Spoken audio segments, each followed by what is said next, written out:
We're talking today with Scott Rant of Grand Haven, Michigan, and the interviewer is James Smither of the Grand Valley State University Veterans History Project. Okay, Scott, start us off with some background, and to begin with, where and when were you born? Grand Haven, Michigan. That's where I was born. Actually grew up in Whitehall, Michigan, just north about 25 miles. Okay. And that's where I was born and raised. And what year were you born? 1983. Okay. So you grew up mostly in Whitehall. What was your family doing for a living when you were growing up?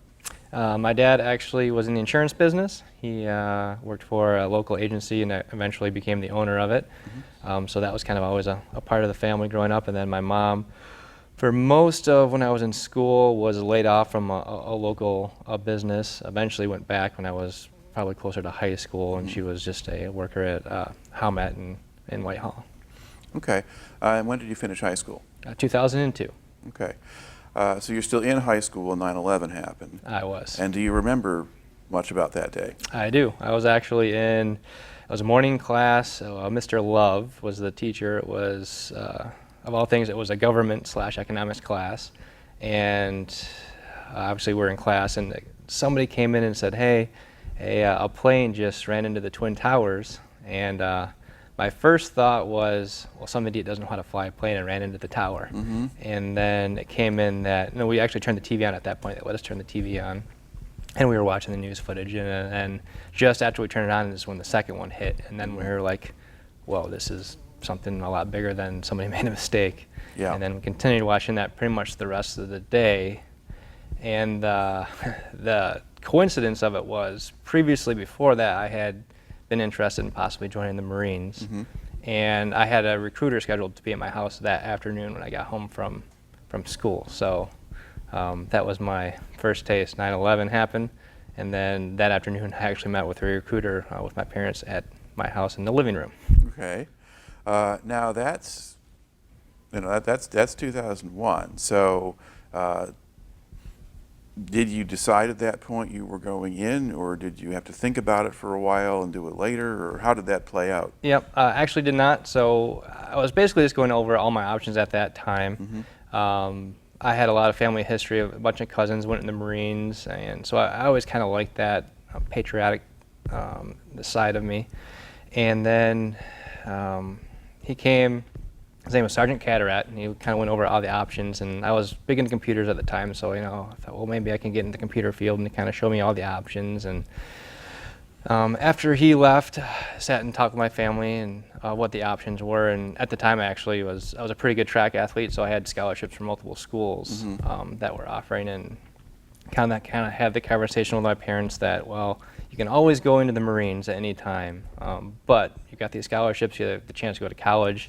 Like, you're not going to be able to do that again. So I thought about it quite a bit, but eventually made the decision to accept, and I went to Grand Valley State and ran track for them for a few years before I actually ended up enlisting. Okay. Now, did you finish college before you enlisted, or did you leave school and join the Marines? Yeah, so I did 2.5 years. I was on the track team for the first 2 years. Actually did quite well. I won conference in pole vault my sophomore year. And then had a little too much fun, so I wasn't really doing my studies like I should have, as happens with a lot of students. Probably wasn't quite mature enough for it, and ended up losing my track scholarship, my academic scholarship, and realized I was on a path that probably wasn't too good for me. Not a lot of class time spent, and a lot of time late nights with the friends. Mm-hmm. So it was that point when I started looking, okay, if I keep going on this path, it's just going to cost me a lot of money. I'm not really getting anything out of it. So I started looking again at the Marines, and that's when I reached out to them. Actually went onto their website and put in my name, and I think the next day I got a call from a recruiter out of Holland, Sergeant Dinan, and he started interviewing me, and we started the process. I entered the delayed entry program in, it would have been the fall of 2004. And at this point, nobody knew about it. I kind of did it on my own. So actually, I was fully enlisted into the delayed entry program before I even told my parents about it. They still thought I was enrolled in college. Fall of 04 or 05? Oh, 04. I actually didn't. I was in the delayed entry program for 6 months, and I shipped out September of 2005. Okay. So I was in for, most of a year. All right.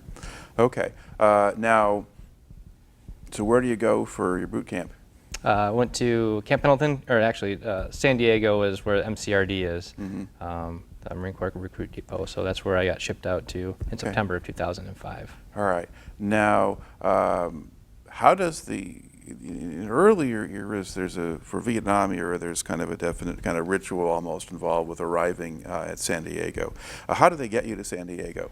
Yeah, there's very much a ritual. So everything kind of gets based out of Lansing in Michigan. So we all go to Lansing, say goodbye to my parents, and at this point they knew. They weren't too excited. Well, they were proud of me, but my mom was kind of a wreck about it. But so go to Lansing, stay in a hotel overnight, and then you jump on a plane in the morning, and you fly out to San Diego.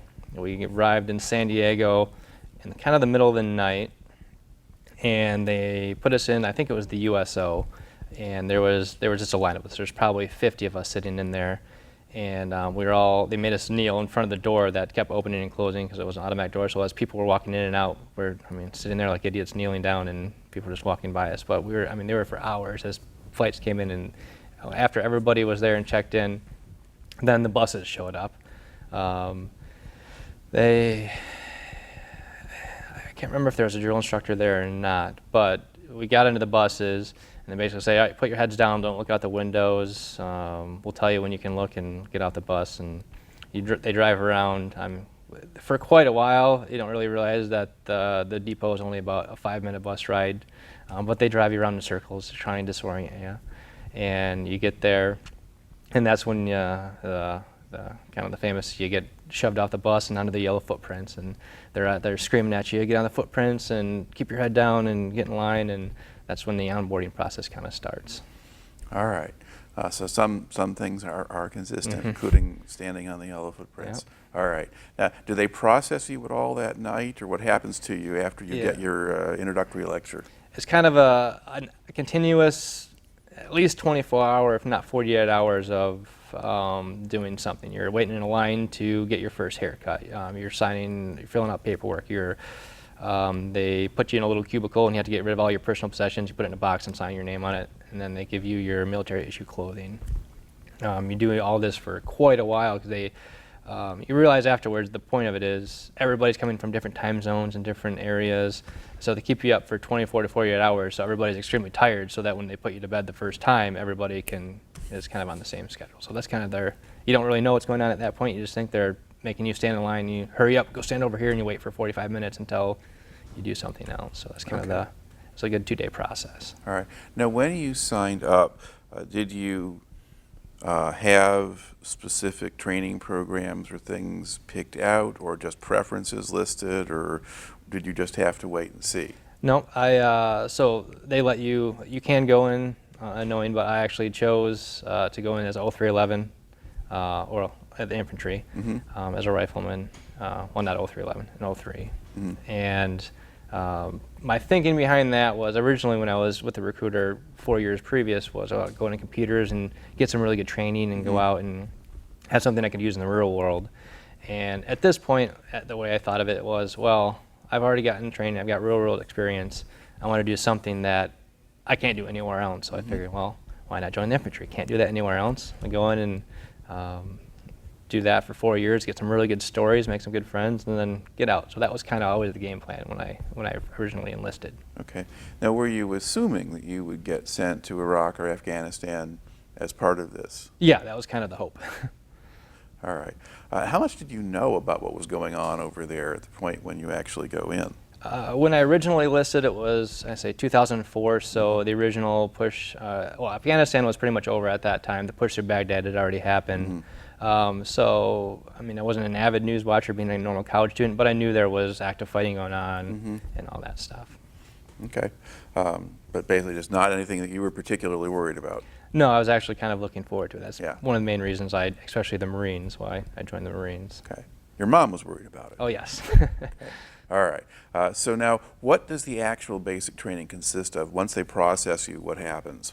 You sit in a squad room for about a week until you're ready to get picked up by your drill team. And then they bring you in they kind of originally there's a couple hundred of us in there, and then they split you off into your platoon, which is about 95 or 100 I think we had, and then they bring you into your squad room, they sit you down, and they call it Black Friday is when you're introduced to your drill team, and you're sitting there and it's completely quiet, and all of a sudden the door to the duty hut opens and they come out screaming and yelling and knife hands in your face and raising all kinds of ruckus and trying to scare the bejesus out of you is really their main goal. And so after that introduction is made, which mine was actually kind of funny because I had two of my drill instructors were kind of like the skinniest, tiniest people you could imagine. So if you saw them in the street, you really wouldn't be too intimidated by them, but they had the Smokey Bears on, and so you had to listen to what they say. But I thought it was kind of funny, actually, when they're coming out yelling and screaming, like, why are you guys yelling? You can just tell me what to do. But that's the way the Marine Corps is. That's right. Now, how much advanced warning did you have that this would go on? They, in the delayed entry program, they prep you really well. Okay. So you really, they actually even give you the schedule every day of the entire boot camp of what happens on every day. You're doing first aid training on this day. You're doing rifle training on this day. So you actually know pretty much everything that's going to go on. They tell you about Black Friday and how it works. So none of it's really a surprise. Okay. It's definitely a culture shock because it's different than what you could ever imagine. But you're pretty well prepared. They do a good job of making sure that because they, as recruiters, they don't want you to drop out or fail out, so they want to prepare you as well as they possibly can to make sure that you're successful when you go through. Okay. And did any of your relatives who'd been in already, did they give you any tips or advice? Yeah, I had a couple of cousins that went through the Marines, and it kind of told me about what would happen. Not really any tips. I mean, there's really, you just kind of put your head down and go, but just some of the shenanigans that could go on and that kind of stuff. Okay. All right. So what does the training then actually consist of? What do they make you do day to day? So there's three basic phases to boot camp. The first phase, you're at the MCRD in San Diego, and that's really just an immersion into Marine Corps culture. You learn how to talk, you learn how to salute, you learn how to stand at parade arrest and attention, and the very, very basic building blocks of what being a Marine is. You start getting into, I think, first aid and military knowledge and that kind of stuff. Nothing really, you start learning how to do marching and formation and all that stuff. And then I think that's pretty much really all you do the first phase. Second phase, they actually put you on a bus and send you to Camp Pendleton, and that's where you do your field training.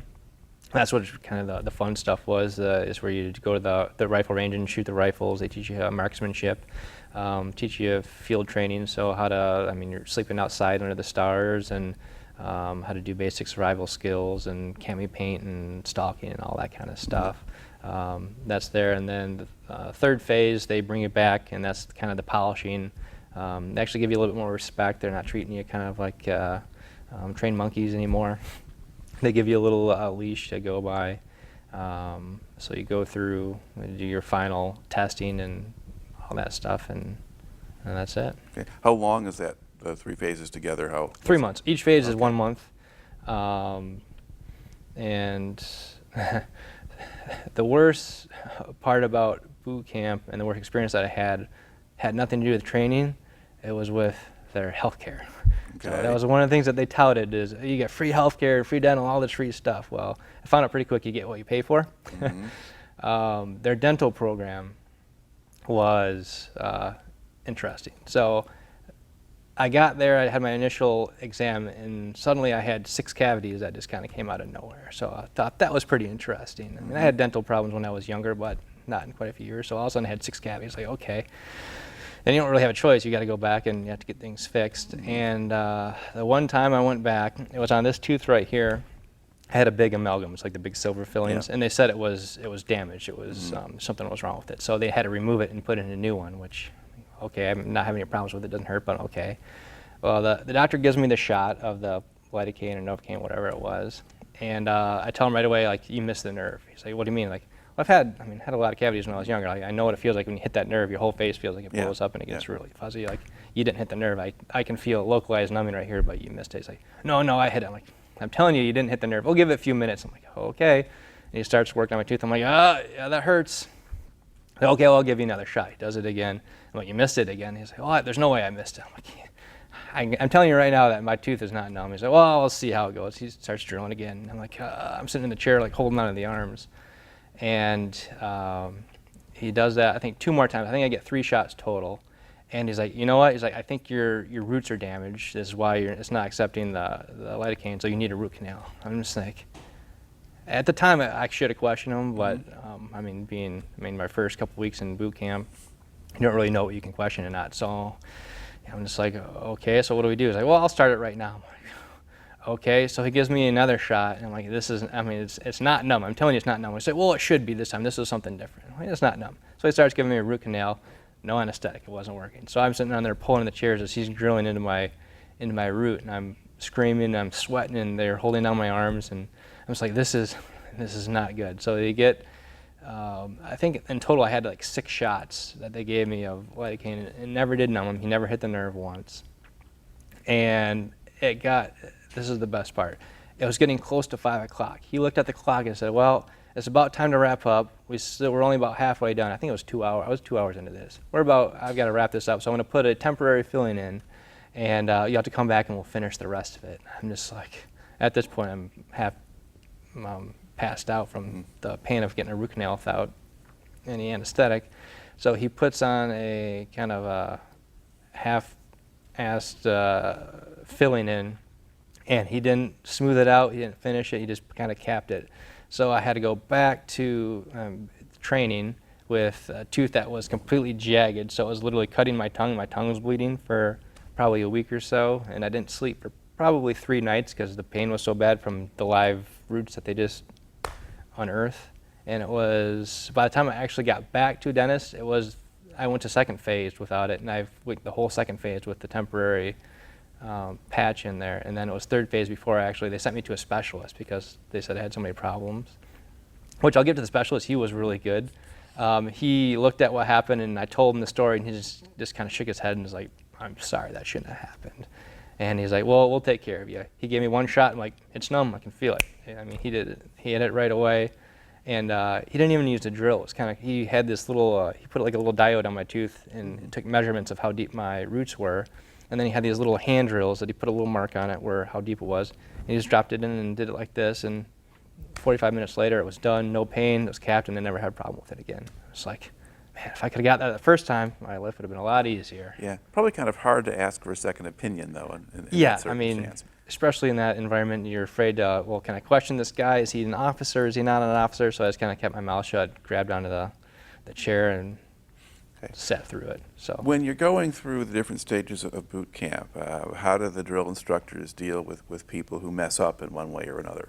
Yeah, well, I never messed up, so I don't know, but no. The first phase is very much if you put your socks on wrong, they're in your face this far away screaming at you.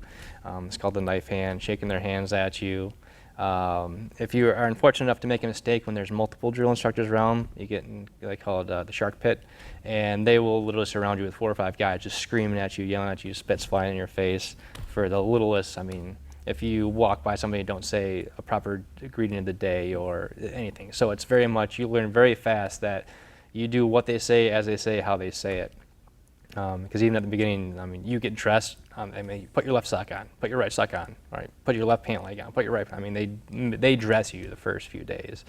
As time goes on, they obviously, and you learn how to do things properly, they relax up a bit. By the 3rd phase, they even get a little friendly with you. They'll make some jokes and make you laugh a little bit, and they start to treat you a little bit more like Marines.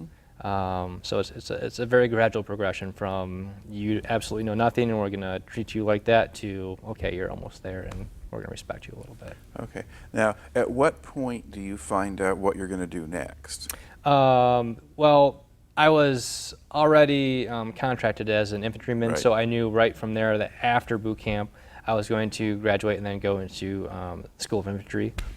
People who are in non-infantry the support, they go to MCT, Marine Combat Training, but pretty much everybody knew what they were going to do. I don't think anybody went in on an open contract, as what you do if you don't have an MOS designated, at least nobody that I knew. So I'm not sure how that works if you want an open contract. Now, what kind of mix of people did you have in your training platoon? I mean, kind of where were they from, and I mean, why it were was. they there? I mean, it was everywhere. So basically, Michigan is pretty much the farthest east line for going to Camp Pendleton. Everybody else goes to the East Coast to Parris Island. So I had people from just about every state, from every walk of color. I mean, we had guys who were former gang members in Chicago. We had farmer boys from Nebraska and guys from Texas. I mean, just from everywhere. So every color, every race, I mean, it's one big melting pot shoved into one room, and you're all working together. Right. Okay. So where do you do your infantry training then? So after boot camp, I actually usually only get 10 days of leave, which I kind of planned this out with the recruiters before, the timing of it, because what happens is if you get out of boot camp, I started in September and graduated in December. If you get close enough to Christmas, they usually give you a bigger leave block because there's no training that happens over the Christmas holidays. So I got lucky. I got almost 30 days of leave. I had to go back January 15th. So I did recruiter's assistant, so I went back to Holland. So I got to spend the Christmas holidays with my family, which was really nice after the boot camp thing. So I got that nice little break. And then I went back to, while I was in recruiter's assistance, I thought I was going to be in trouble because we were training the younger guys and we were playing basketball. And I was going up for a layup and came down on somebody's foot and sprained my ankle. So I was, I think, 2 weeks out of going in, and I had to go to that emergency room, and they said I sprained my ankle, so I was on crutches for a couple of days, and luckily I was healed up enough to the point where I could manage without them noticing too bad by the time I went back, because otherwise I would have been recycled, and I would have had to wait even longer before I got to an actual unit. So. Okay. Now, do they send you to Camp Pendleton or someplace else? Yep, Camp Pendleton. So January, I think 14th to the 15th, I flew back out to California, and then you start School of Infantry, which is, I think it was a month long. And that's on the very northern side of Camp Pendleton, and it's basically just an area of the base just for the School of Infantry and MCT. You're all kind of in one spot. So that was 4 weeks of more specialized weapons training. You got to learn how to use more proficiently the M16. You got to use some of the machine guns, some of the other stuff like that. So it's more tailored to what your MOS was. Right, and then you learn more tactics and sort of field exercise type things? Yep, yeah, I spent a lot of time out in the field, so sleeping out in your sleeping bag in little mini tents, and do more hand-to-hand combat training. That's pretty much because it goes by really fast. They do like 1 week of pretty much everything, and then you're out and you're headed to the next phase. Okay. Now, do you know if your instructors had actual combat experience? They all said they did, and looking back now, I question some of the stories that we heard. But for the most part, most of the to be an infantry instructor, you have to be from that field. So if there was an 0311 instructor, he was in an 0311 in actual unit. So that's how pretty much how the training worked. Okay, and by then we've been involved in Iraq and Afghanistan long enough that it's fairly likely that a lot of them would have cycled through at some point? Yes, and a lot of times what happens is those instructors come from, they just got done from a deployment, or they're getting towards the end of their active service, and they've got a year left or 6 months, so their last duty is they'll be a SOI instructor for the last year, 6 months or something like that. So that is quite common. Okay, all right. So you do your month of infantry training, and have you assigned to a unit yet, or are you still waiting for that? So this is where I was kind of unique. So we had, from boot camp, you go from 100 people in your platoon with a company of, I think there's 4, so you have about 400. From there, about 150 to 200 are actually infantry. So we go together to School of Infantry. And then we get matched with a bunch of other companies from boot camp. So there's probably 200 or 300 of us going through School of Infantry all together. When you're going through that phase, you have an election if your scores are high enough, if you want to do a tryout for a recon.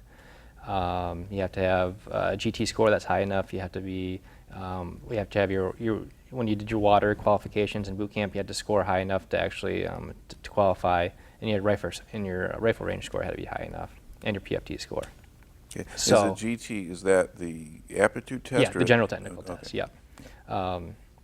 So if you meet all those, they let you opt it. Hey, if you want to do it, when it's time to do a tryout, they'll let you do a tryout. So I qualified, so I said, heck yeah. I mean, that was, recon is like kind of the dream unit to be in when you're going through all that training and stuff. So for people who don't really know, what's the difference between being in a recon unit or with that assignment and just a regular rifleman? So recon is, or reconnaissance, it's 0321 reconnaissance man. It's a male-only unit. It's one of the few in the Marine Corps that are left, a few in any service. And you can't just get assigned to it. You actually have to go through a tryout.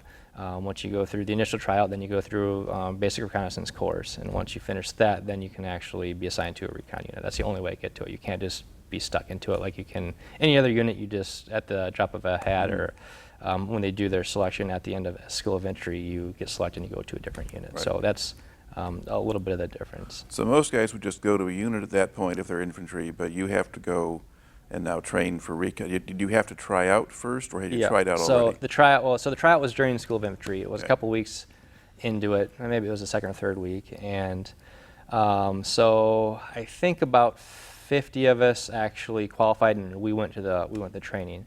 And the fun thing, the way recon works is a lot of it is mental. Make sure you're mentally tough. So we show up to, and this is in the wintertime, we show up to a pool on one of the bases there, and it's 5 in the morning. I mean, they woke us up like at 3 or 4. Like, all right, everybody get ready, you're doing the recon tryout, put on your boots and camis and let's go. So it's probably 45 degrees, it's pretty cold out. And we get there, and should have known better, I mean, common sense, but there was steam coming off of the water, and they're like, and they were trying to convince us the reason there's steam is because the water is actually colder than the air. Well, it's the opposite, but we believe that. So and then they actually had, they kind of planted somebody, like, all right, hey, you get in the water and see how it is, and he made a big commotion. Oh, it's so cold, oh, it's freezing, and we're just like, oh man, like, why are we doing this? And we actually had several guys that quit right there, like, yeah, I'm not doing it, and they left. So they get us ready and like, all right, everybody in the water, and we were all kind of standing like 4 deep, and like everybody just had to walk into the pool, and we're just like in full camis. And it's like, oh, this is gonna be bad. And you get in, and it's like 85 degrees. It's like bath water. It was completely warm, but I mean, and people had already quit just because the thought of it being cold was enough to push them over the edge. So the initial, it's called the indoctrination screening, and it starts out with what does the order go? I think we had to do. You start out with an 25-meter underwater swim. So it's an Olympic-sized pool, 15 meters. So you have to start in the middle without a push-off, and in full cami, you swim underwater to the wall, 25 meters underwater. After you do that, then it goes into a tread. You have to tread water for, I think it's 30 minutes. And once you do that, you have to do a rifle retrieval. So they put a rifle at the bottom of the pool. You have to go down, pick it up, and then tread water with it over your head for a certain amount of time. After that's done, then you have to do a 500-meter swim. That's timed in full camis. And then I think that was all the pool phase. And once the pool phase is done, then you actually have to go do a full PFT, which is you do the pull-ups, the crunches, and then the 3-mile run. And after the pool phase, you're still expected to get you have to get at least a first class, which is, I can't remember the number system now, but you have to score really well on your to even qualify. So of the 50 guys who went through everything, I was one of, I think, 3 or 4 guys who we passed everything. Actually, my PFT score was like a 285 after out of 300 after doing everything. Even my only thing I didn't score perfect on was the run. I ran, I think, a 20-minute instead of 18. So. Right. So now, are you the only guys who get to go actually into recon, or do other ones, can they cycle back through? Yeah, or? so this is your only tryout. This is your only chance. So there was 4 of us who, so they called our names out. It was me, and I don't remember their names at the time. There's 4 of us. Like, all right, you guys are good. And then they called, I think, 5 or 6 other ones who provisionally qualified. They failed a couple of things, but they were close enough that they said, okay, well, and then they ask you, okay, you passed. Do you want to try out for, and this was just the initial, you actually want to try out for this? And we all had like, yes, I do, yes, I do. I think everybody said yes at that point. So there was, I believe there was 15 of us total out of the original 50 who qualified of the 300 or so that were at FCT that actually qualified to even go start the training process, which was immediately after School of Infantry. All right. So having done all of this, so now what happens to you? So now we finish up School of Infantry. And this is when the shocker of what we actually volunteered ourselves to do kind of sank in. So we're sitting there on the parade deck after everybody has left, and kids are getting picked up by their parents, or their units are coming to pick them up in vans, and us 15 recon guys are sitting there, and 2 7-tons pull up, the giant covered trucks, and guys are, all right, everybody in, we're going, grab your stuff. We get in there, and in order to ride in these vehicles on base, you have to wear a flak jacket and a helmet. And we grab the stuff, and everything's soaking wet. We're like, what is going on? Everything's just sopping wet. It's dripping. It's all over the floor. The helmets are wet. Like, man, what did we get ourselves into? So they take us, and we drive. It's probably about a half an hour, because it's completely on the other side of the base where we do the recon training. So they took us right to the basin, which is where the dive locker and everything is for in Del Mar on the base there. And we met up with the RTP. RTP is the Recon Training Platoon. It is the pre-qualification course to actually go into BRC, which is the Basic Reconnaissance Course. This is where this is the weeding ground. Okay. This is where they separate men from the boys, and they try, and their goal is to make you quit. They're not training you, not teaching you. They want you to quit. So we get there, it's in the morning, and the guys who are already in RTP, they're getting ready to a fin. Basically, you swim out in the ocean with fins on. They call it a fin. I think they're doing a 2,000-meter fin. And they're just getting ready to go. They leave, so after they get them off, we're just sitting there watching these guys go. And the cadre is the name of the group of guys who train the RTP. It's a group of all recon Marines who, most of them are just getting ready to get out, or just got back from a deployment, so they're the ones in charge of training you. So the cadre comes out to us, and Sergeant Hoagie he's the head of the cadre. And just to look at the guy, you wouldn't think much of him. He was kind of tall, skinny. It was cold out. He had a silver thermos with a tiny little cup, drinking like macchiato or something like that. I mean, we kind of looked at the guy, who is this guy? I didn't know, like, he was pretty much a half fish. I mean, he would take anybody in the water no matter what. But he was a extremely smart and a very ruthless guy.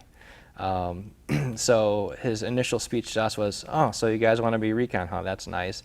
Start walking that way," and he's pointing towards the ocean. And we're like, "What?" He's like, "I said start walking, go." So we have to start when we just got done with, we're in our nice camis, we got our boots on, half of us still have like wallets and phones in our pockets and stuff, and like, start walking. So we had to start walking into the basin.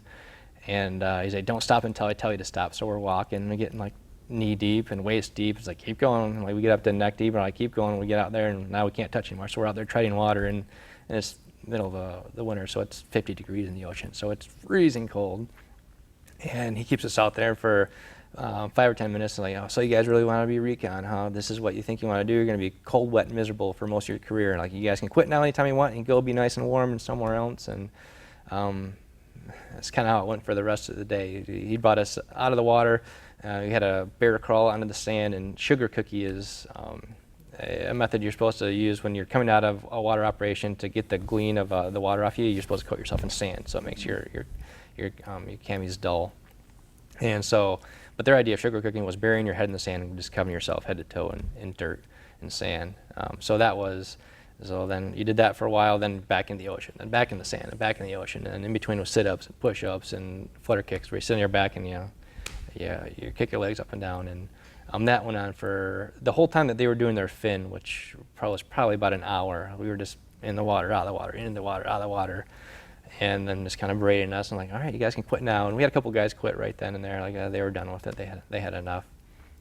And we thought, like, man, well, hopefully it gets easier after this. We didn't really realize it. That was probably the easiest day we were going to have the whole time we were there, was that, because it only got much harder and much more intense from the first day on. So what gets added to the curriculum as you go? So there actually is a full RTP program when I went in, which is a mini version of the Basic Reconnaissance Course. They do an amphibious phase, they do a patrolling phase, they do a land nav phase. But it's just shortened. It's like a week at a time instead of a month at a time. But in between those, it's just pretty much a a free-for-all and them doing whatever they want to you. And luckily I was in between the phases, because there was guys who spent 8 weeks in RTP. I was only there for about 4 weeks before we got picked up into a class in BRC. So, but it was intense. So after we got checked in, we got all of our gear. Oh, they wake you up in the morning. On our first day, it was, I don't know, you get up 5:30 or 6 before the sun's up. You eat breakfast. And I was never a big breakfast person, but they're like, if you don't eat breakfast, you're not going to make it through the day. This is the other guys telling you like how to get through this training. So the first thing we do right off the bat is a 6-mile run. Now, I ran a lot in college, and in boot camp they run you, but if you think of the group of people in boot camp who you're with, it is every walk of life. So they have to take kind of like the lowest common denominator and go off of that training level. So, I mean, I never had a problem with any run, and the longest run we did was, a couple miles in boot camp. Our first run was 6 miles. I don't think I've ever ran 6 miles in my life, and it was at a blistering pace. I felt like I was sprinting the whole time.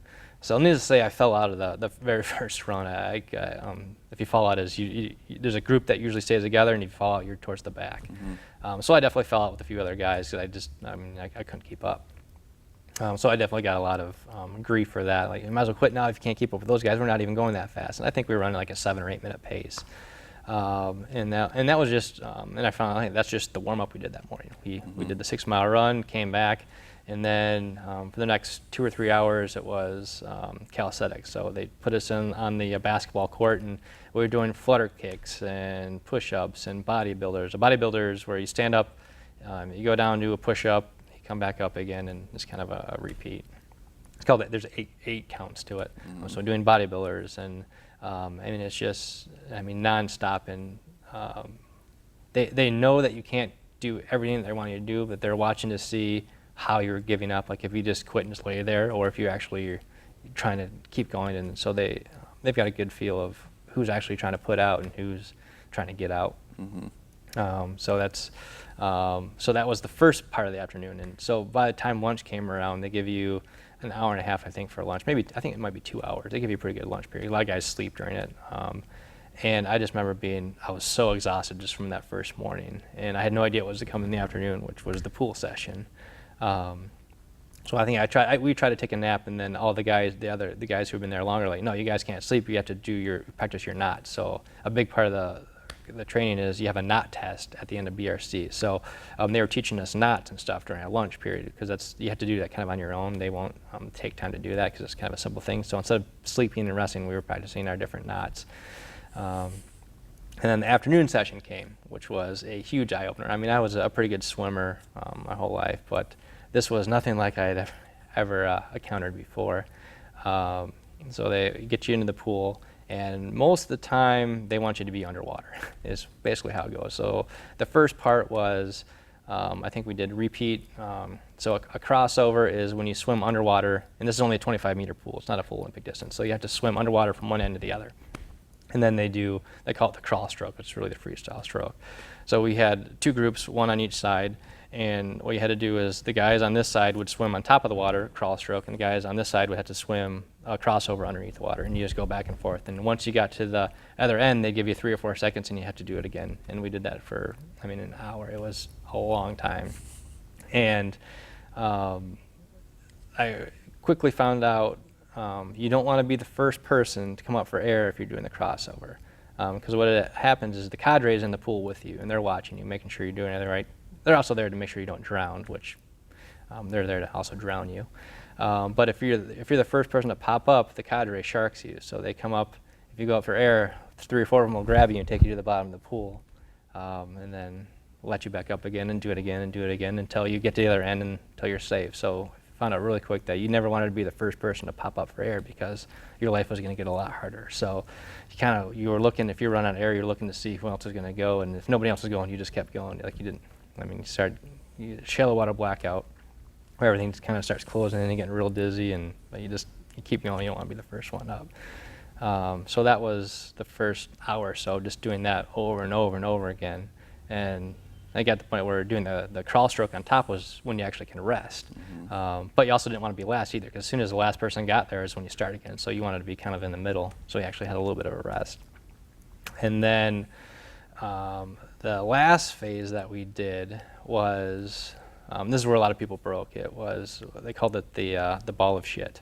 So everybody gets crammed in one corner of the pool, and the rules are you can't touch the walls and you can't touch the bottom of the pool.